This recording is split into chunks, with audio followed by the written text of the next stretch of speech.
Vatican City is an ideal point of reference for the Catholic faith and is symbolically represented by St. Peter's Basilica, built over the tomb of the first apostle. The Basilica and Bernini's colonnade, which opens out like an embrace, testify to the universal love of the Church, which extends beyond time and space and draws to itself all races, peoples, and cultures. At the north end of St. Peter's Square stands an imposing Renaissance building where the popes resided from 1376 on, after their return to Rome from exile in Avignon. Until then, at least up until the 12th century, the Roman pontiffs had lived in an ancient palace built near the Basilica of St. John Lateran, the cathedral church of Rome.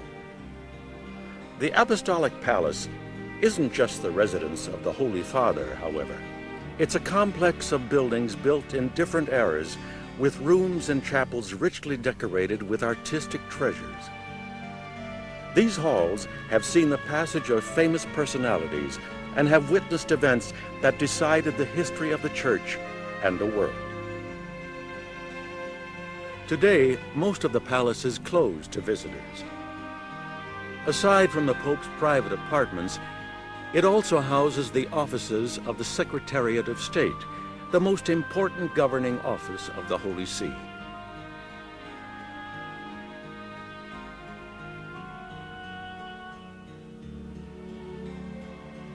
The palace of Pope Innocent III was little more than a fortified tower.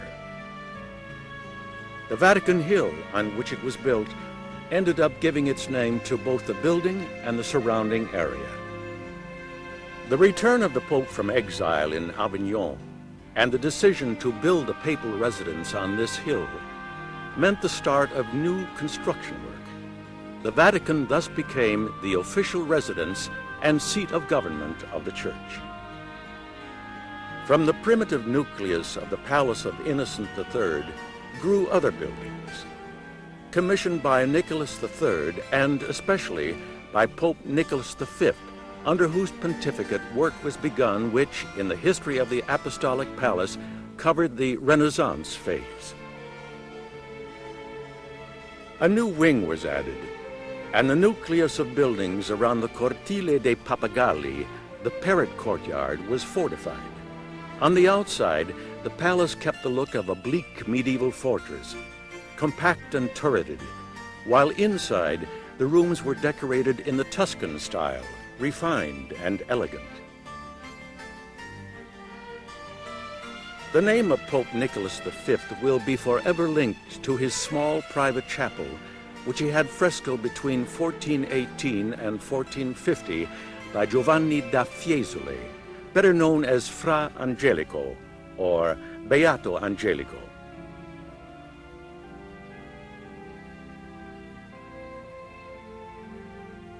The frescoes depict the lives of the deacons Stephen and Lawrence.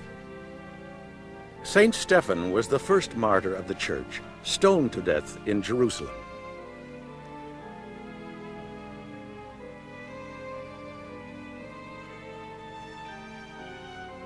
Lawrence was the first Christian to be martyred in the imperial city and, tradition has it, was burned to death on a grate.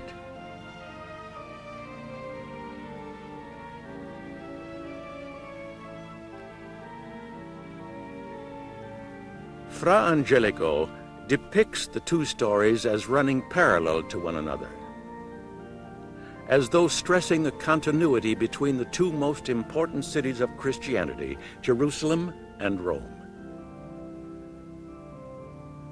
The portrait of Sixtus II is especially interesting. He was pope at the time of St. Lawrence, but is depicted with the face of Nicholas V, a gesture of recognition by the artist towards the Pope who commissioned the frescoes. Fra Angelico completed several other works in the Vatican, but only this chapel, considered one of the masterpieces of the Apostolic Palace, has come down to us. Nicholas V died in 1455. His interest in culture and architecture was carried forward some years later by Sixtus IV, the Pope whose name is forever tied to the beginning of the Apostolic Library and, even more so, to the Sistine Chapel, which from then on became the papal chapel par excellence. The structure of this building demonstrates the Pope's great concern to protect their residents. From the outside, the chapel looks like an extended and fortified tower.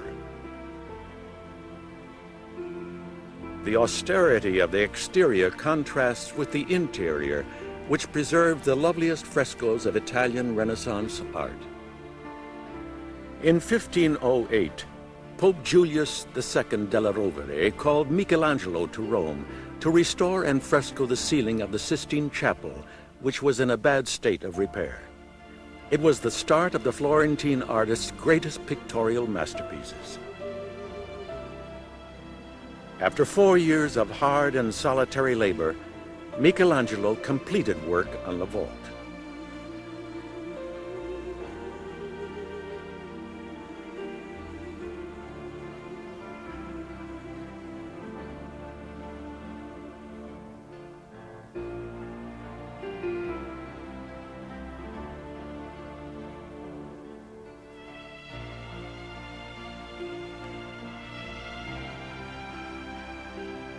It was Pope Paul III who commissioned the aging genius to paint the side walls of the Pauline Chapel.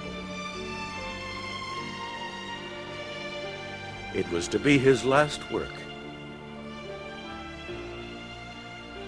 The chapel had been designed by Antonio da San Gallo the Younger, on the site of the smaller chapel dedicated to St. Nicholas and frescoed by Fra Angelico a century earlier.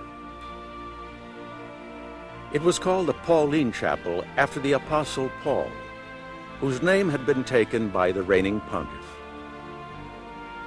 Michelangelo began work in 1542 and completed the frescoes in 1550 when he was 75 years of age.